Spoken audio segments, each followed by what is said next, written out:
Hello YouTube, and welcome back to my channel. If you're new here, then welcome to my channel. Today, really excited because we have new Jeep parts. We have finally saved up, and we have, after exhaustive research, decided on a rear bumper and tire carrier combo. So, let's go ahead and get this box open, which admittedly the box did not fare so well in shipping.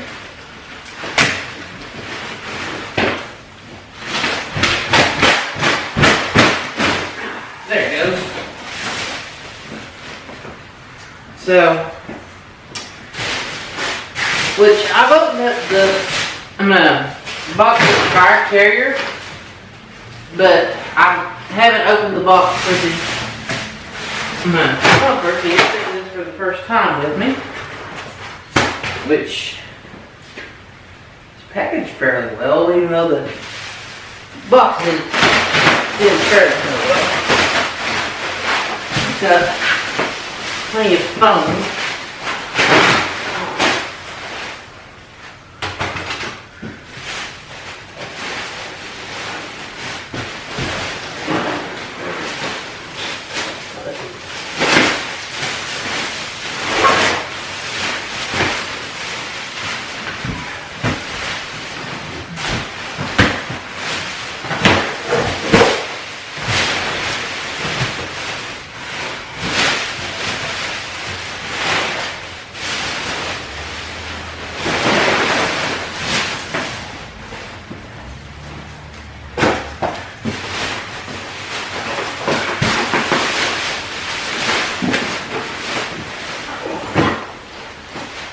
Going to assume that this box would be hardware,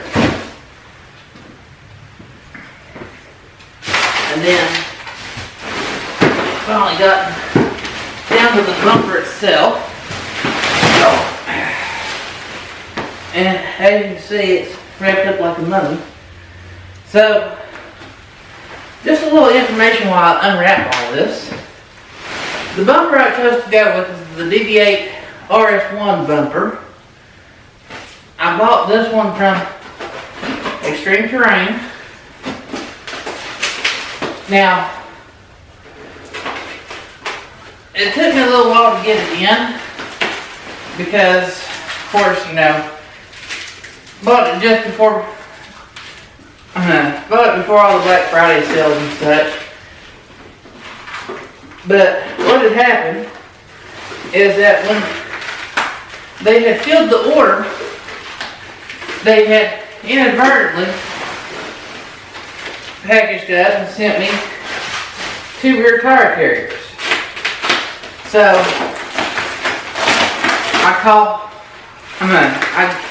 I get online, and I prefer to call and talk to somebody.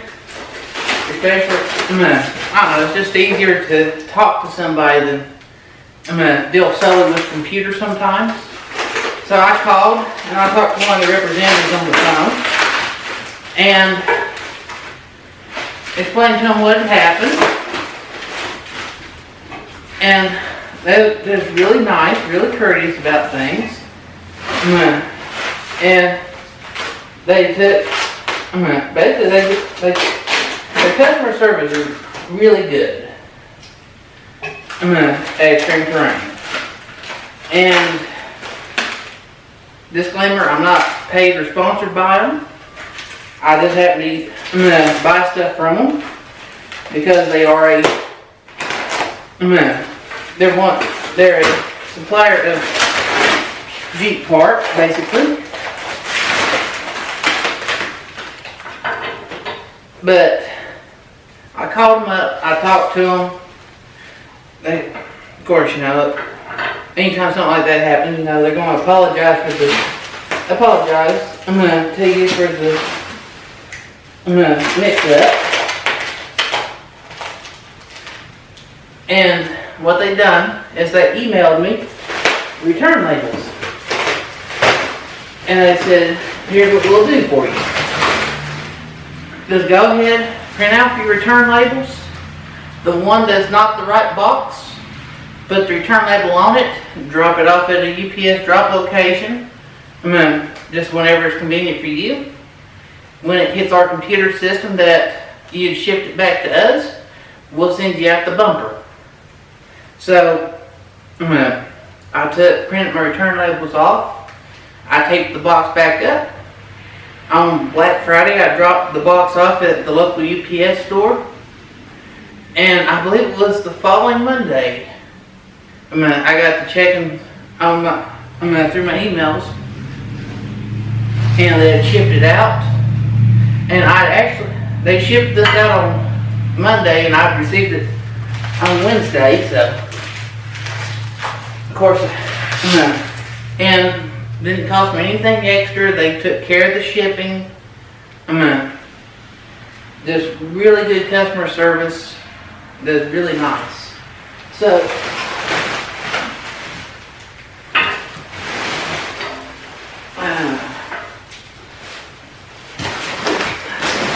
down here, we're going to have an absolute mess with that when we get done with all this. But we'll continue printing the bumper from its cocoon.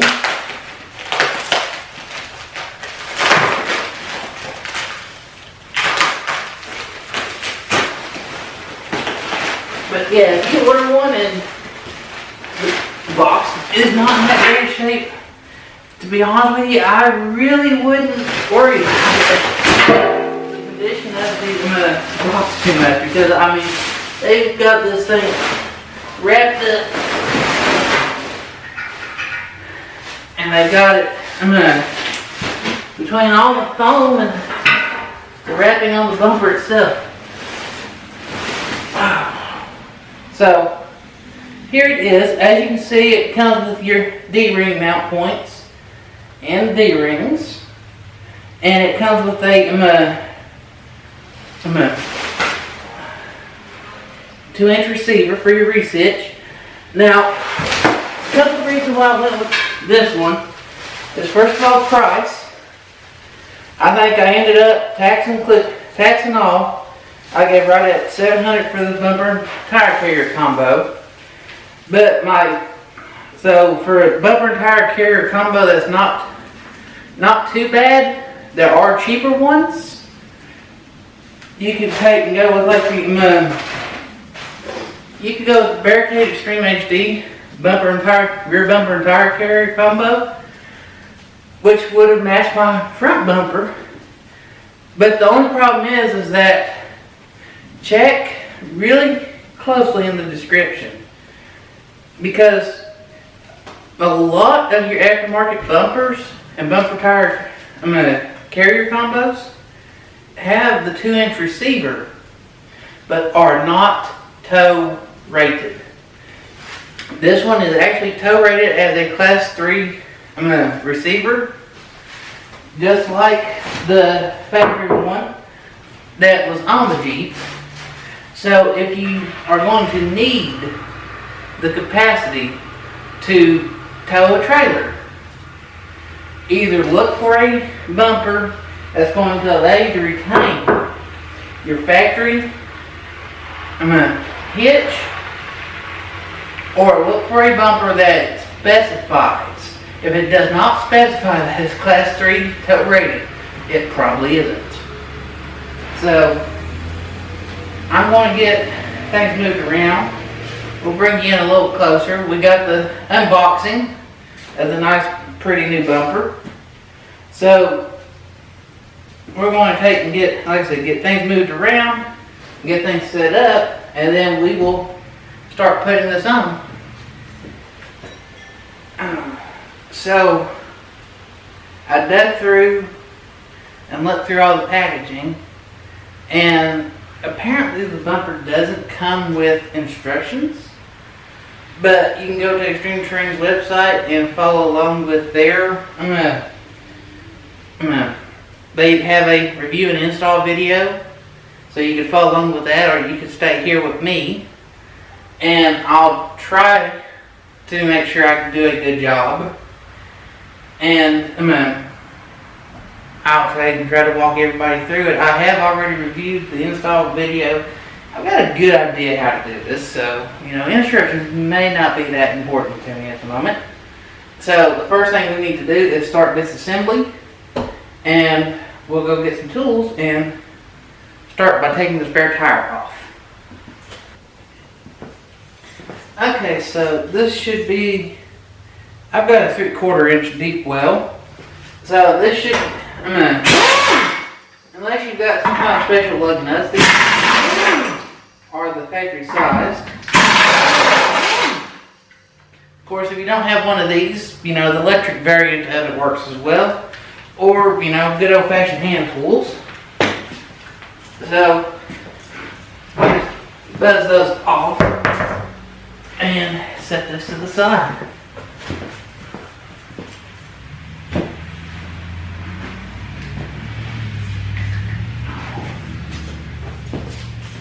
Wow, the Jeep looks funny with that. That's the first time I've had that off of it. Now, while we're already up here top side, let's go ahead and take the factory spare tire carrier off. I'll go back and get my what I need as far as my sockets. But it appears as if you got 2, 4, 6, 8 bolts that bolts your tire carrier to the back door of the Jeep. So let me go back here and I'll edit this out. Okay, so I found that a 13 millimeter fits pretty well. So I'll just have to make sure which way you go. You don't want to be tightening the bolt and snap it off when you think you're loosening it.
Okay, now that the air compressor is kicked off, we'll continue on. You'll need a T20, and there's 4 Torx head bolts on the back of your where the light comes up for your spare tire carrier. You'll just need to take those 4 bolts out. And the reason you need to do this is so you can gain access to that clip for the where the wiring harness snap connects. But you got 2 towards the base, and then 2 up here right at the top.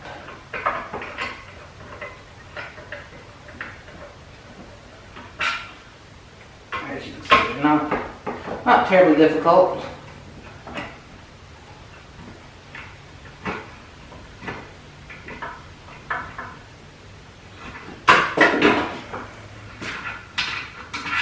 Let's get those 4 out. This should come off just like that. You can take it out of the little room and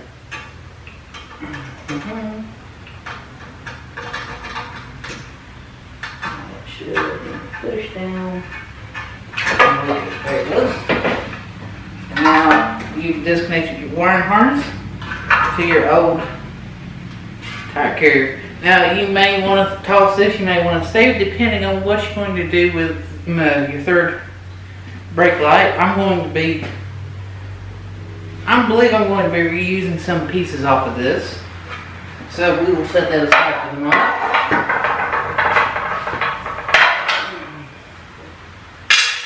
So now we've got this here.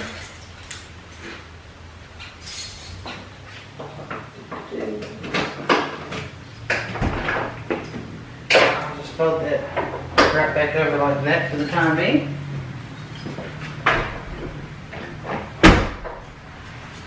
So it's not in the way. So now the next step will be to remove our factory trailer hitch, and we're going to go underneath, see what size bolts and everything we're going to need, and we'll be back. Okay, so I stand corrected. Before you can take the factory trailer hitch off, you will actually need to pull the bumper off. So that one great big bolt is just down at the bottom here, and that goes to your tow hook. So you can kind of see that problem it did coming out. Now you'll need a 16 millimeter, and you should have 2 bolts on each side that bolts your bumper to your frame. So get these broke loose. And then we'll switch over to our air ratchet and buzz them off.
So when you're taking the bumper off, you want to take your 2 bolts. Well, let me angle the camera down and I'll show you.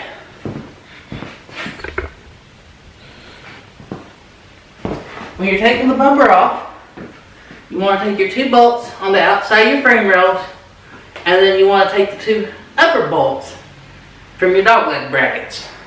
Because the dogleg brackets is what I was hung up on. I took the lower bolts out that it bolted to the frame, but unless you take these off, it's going to hang up and not let you bring it out. So once you get your 2 upper bolts off, then it should just slide right out. So now we have it down to here. We're going to take our get a socket and wrench, and we're going to take the factory mount or factory toe re-stitch off of it. So let's plastic bumper up out of the way, which, yeah, I think that's all plastic, folks. We're going to be much happier with the new bumper. Okay, so upon further inspection, your nuts are actually made onto the plate. So you would need an 18mm wrencher socket to access, and you need to access your bolt heads from the back, which means that it'd be slightly difficult to get air tools in here. So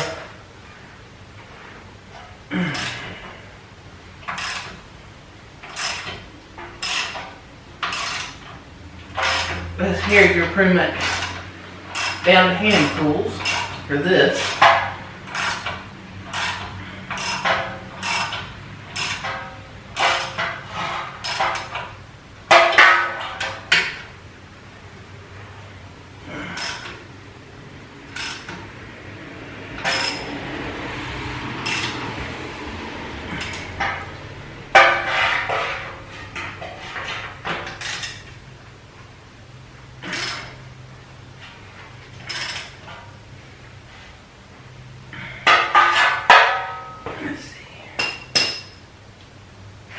Let's see this part.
So that's one out, 4 more to go.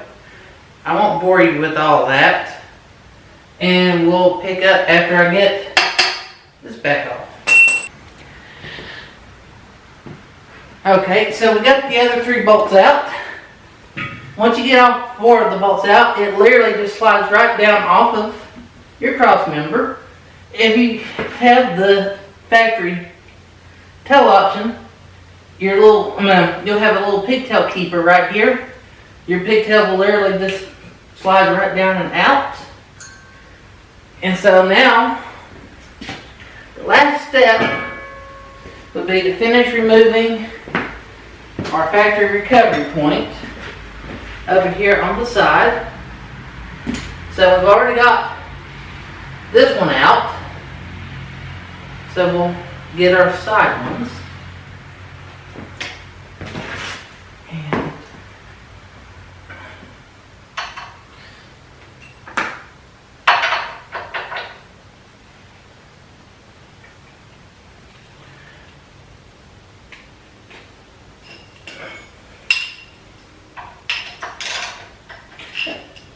So that's going to look like it's an 18 millimeter.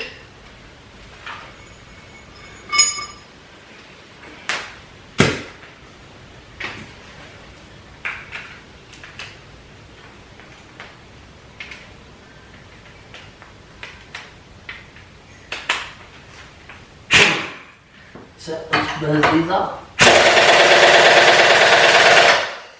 Wow.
So now we have the rear end disassembled, got the tow hook off, we have our factory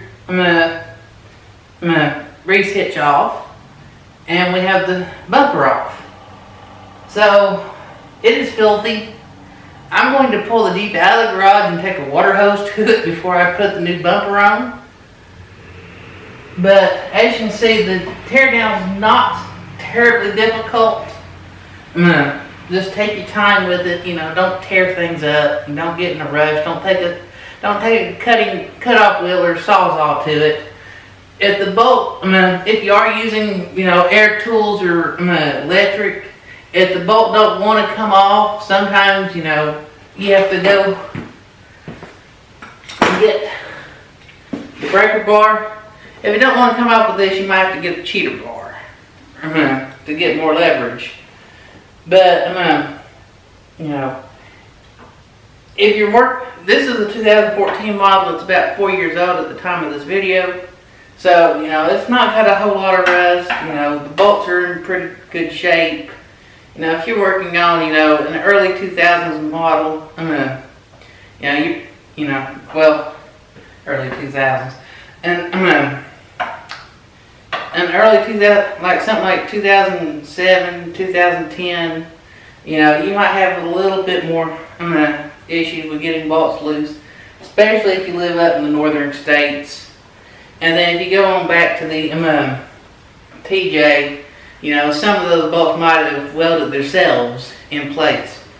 So, you know, just be ready for that. Buy you a good can of penetrant. Personally, I like PV bolt blaster. It's like motor oils. Everybody has a favorite and everybody has an opinion. So, but you might want to keep a can of that on hand, or soak them down a day before or something. So I'm going to shut up a minute, take this out and hose it down. I didn't realize I had that much mud on it. And then we will back in and we'll start on putting the new bumper on.